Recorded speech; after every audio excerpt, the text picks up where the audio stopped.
या विधीमध्ये जात असताना सर्वप्रथम आपल्याला नेहमी एक वचन लक्षात घेणं गरजेचं आहे. मी नेहमी ते वचन सांगत असते. या ठिकाणी आल्यानंतर योहान कृत शुभवर्तमान याचा 3रा अध्याय आणि 16वं वचन ते काय सांगत आहे की देवाने त्याचा एकुलता एक पुत्र जो तुमच्या आणि माझ्यासाठी दिलेला आहे, एवढी प्रीती त्याने केलेली आपल्यावर की त्याचा एकुलता एक पुत्र, एक भाग त्यानं आपल्यासाठी दिलेला आहे की आपण नाशामध्ये पापामध्ये राहू नये तर सार्वकालिक जीवनामध्ये आपण जावं.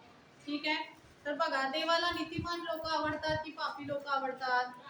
नीतिमान, होय की नाही? मग नीतिमान कसं असावं आणि काय असावं, एक जिवंत उदाहरण देवानं आपल्याला सांगितलेलं आहे की पापापासून मुक्त कसं असावं. किंवा नीतिमान लोक जी स्वतःला ठरवतात मी नीतिमान आहे, मी देवाच्या वचनाप्रमाणे राहतो, मी राहते, किंवा मी बोलतो, मी बोलते, असं जे सांगत असतात त्याचं एक उदाहरण आपल्याला चांगलं देवानं वचनातून सांगितलेलं आहे.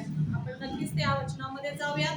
लूकाकृत शुभवर्तमान याचा लूकाकृत शुभवर्तमान याचा 16वा अध्याय 14 आणि 15 वचन आपण बघूयात. 14 आणि 15 वचन आपल्याला काय सांगत आहे बघा. 14-15 16वा अध्याय.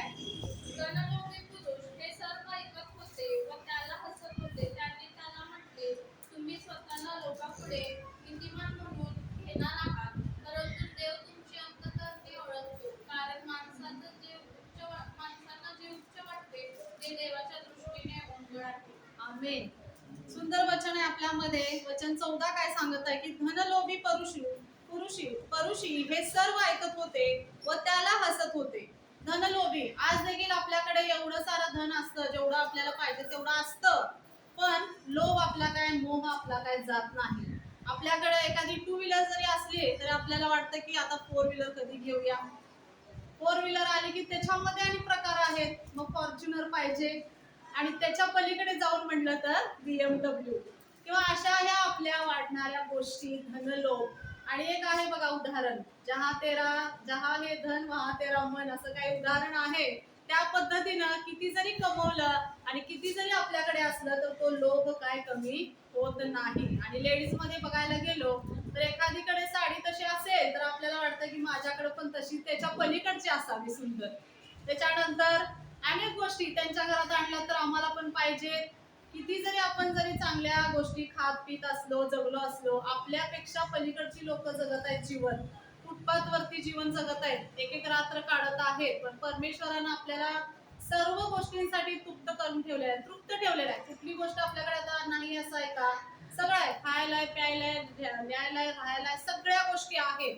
परमेश्वरानं काहीही कमतरता केलेली नाही. पण ते धनलोभी आहेत त्यांच्याविषयी एक देवानं सांगितलं की ज्या धनाकडे तुम्ही पाठलाग कराल ते एक पापाकडे नेणारे देखील रस्ते आहेत काही, की बाबा चला या गोष्टीने केलं, 2 नंबरने आपण लवकर वरती जाऊ, श्रीमंत होऊ, मग ते देवाच्या दृष्टीने पाप आहे. त्यामुळं जेवढं आहे ते नीतिमानानं तुम्हाला मिळालेलं आहे, तर तेवढ्यातही आपण कसं असणं, हॅपी असणं किंवा खुश असणं गरजेचं आहे. हे एक जिवंत उदाहरण दिले. आणि वचन बघा आपल्याला सांगत आहे 15वं. त्याने त्यांना म्हटले, तुम्ही स्वतःच लोकांपुढे नीतिमान म्हणून घेणारे आहात, परंतु देव तुमची अंतःकरणे ओळखतो. शॉर्ट वचन आपण बघूयात की काय म्हणत आहे. तुम्ही लोकांच्या पुढे नीतिमान आहे. आपण इथं आलं की म्हणतो होय होय मी खोटं बोलत, कधीच खोटं बोलत नाही, मी चाडी तर हे मला माहितीच नाही, होय की नाही? आपण हे सगळं नीतिमानाचे धडे आपण इतरांना सांगत असतो, पण ते आपल्यामध्ये कितपत आहेत हे आपण बघण्याआधी परमेश्वराचे सीसीटीव्ही कॅमेरे आपल्याकडे असतात नेहमी. त्याचा कॅमेरा कधीच बंद ठेवत नाही. तो रात्रंदिवस 24 तास आपल्याकडे तो आहे.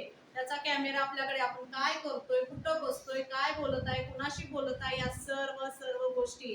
लोकांपुढे कितीही आपण सांगितलं की आम्ही नीतिमान आहोत, आम्ही अशा गोष्टींकडे जातच नाही, आम्ही असं बोलतच नाही, आम्ही असं वागतच नाही, पण परमेश्वर म्हणत आहे की तुम्ही लोकांपुढे जरी सांगितलं असाल पण मी तुमची अंतःकरणे जाणत आहे. तुमच्या मनामध्ये किती पाप आहे, तुमच्या बोलण्याने किती पाप होत आहे, डोळ्याने बघण्याने किती पाप होत आहे, मी तुमची अंतःकरणे जाणत आहे. किंवा मला माहिती आहे तुमची सर्वांच्या अंतःकरणामध्ये काय चाललेलं आहे. कारण माणसांना जे उच्च वाटते ते देवाच्या दृष्टीने ओंगळ आहे. ओंगळ या शब्दाचा आपण अर्थ बघूया पहिल्यांदा. माणसांना काय सगळ्याच गोष्टी उंच अशा वाटतात. आपल्याकडे असतं पावशेर, आपण किलोभर सांगत असतो. छोटस शेत असतं पण आपण सांगतो आमच्याकडे 1.5-2 एकर शेती आहे, विहीर नसते पण विहीर आहे, पाणी आहे, मुबलक आहे, सगळं आहे. म्हणजे बडेजाव करून सांगणं हे लोकांना फार आवडत असतं, पण ते देवाच्या दृष्टीने काय आहे, पापच आहे. पण परमेश्वर आपल्याला एक सांगत आहे बघा, माणसांना जे उच्च वाटतं ते देवाच्या दृष्टीने उंगळ. उंगळ याचा अर्थ आहे किळसवाणी. आज आपल्याला छान छान गोष्टी वाटणार आहेत, ते देवाच्या दृष्टीने काही गोष्टी काय आहेत, किळसवाणी आहेत, उंगळ. उदाहरण आपण एक बघूया, एखाद्या नाल्यामध्ये एखादं कुजलेलं प्रेत आपण बघितलं की आपण म्हणणार आहे का, वाव किती छान प्रेत आहे, मस्त सुगंध त्याचा वास येत आहे, आपण त्याला बघून लगेच किळसवाणं असं तोंड करणार आहे, किती घाणेरडं आहे म्हणून. पण परमेश्वर म्हणत आहे, अशा ज्या गोष्टींकडे तुमचे डोळे जर लागले असतील तर ते माझ्या दृष्टीने काय आहे, ओंगळ आहे, किळसवाणं आहे, गलिच्छ आहे, असं परमेश्वरानं सांगितलेलं आहे. म्हणून परमेश्वर म्हणत आहे की ज्या दृष्टीने तुम्हाला, ज्या मापाने तुम्हाला दिलेलं आहे त्याच मापाने तुम्ही पण द्यायचं आहे. दुसरी गोष्ट परमेश्वर सांगत आहे की ज्या गोष्टी तुम्हाला दिखाव्या ज्या आहेत की बाबा हा चांगले आहेत, चांगले आहेत, आपण घेऊयात, आपल्याला पण असावं असं जे वाटणार आहे ते परमेश्वराच्या दृष्टीने काय आहे, ओंगळ आहे, किळसवाणं आहे. त्यामुळं ज्या गोष्टी आपल्याला परमेश्वरानं पवित्रतेनं दिलेल्या आहेत त्या सांभाळणं आणि त्याच्यामध्ये पवित्रता कशी आणखीन येईल हे बघणं तितकंच गरजेचं आहे. जे काय आपल्यामध्ये आता पाप असतील, ज्या धनलोभांकडे आपण जात असो, त्या मोहाकडे आपण जात असो, भगवणाऱ्या गोष्टींकडे आपण जात असेल तर आताच त्या स्टॉप होणं आणि नीतिमानानं आपण राहणं आणि देवाच्या वचनाला जडून राहणं तितकंच गरजेचं आहे. आताचे झालेली जी काही पाप असतील ते आपण आपल्या पदरी घेऊयात आणि देवाला सांगूयात की होय प्रभू परमेश्वर पित्या, अशा धनलोभांपासून, अशा भवकवणाऱ्या लोकांपासून, अशा दाखवणाऱ्या ज्या गोष्टी आहेत त्या त्या गोष्टींपासून आम्हाला तू काय कर, लांब कर आणि तुझ्या वचनामध्ये, तुझ्या नीतिमत्तेमध्ये आम्हाला ठेव. म्हणून आपण देवाकडे येऊयात. तर आपले नेत्र बंद करूयात. धन्यवाद देते स्वर्गातल्या प्रेमळ बाप्पा, खरंच प्रभू परमेश्वर पित्या तू आमचा अंतःकरण जाणणारा परमेश्वर आहेस.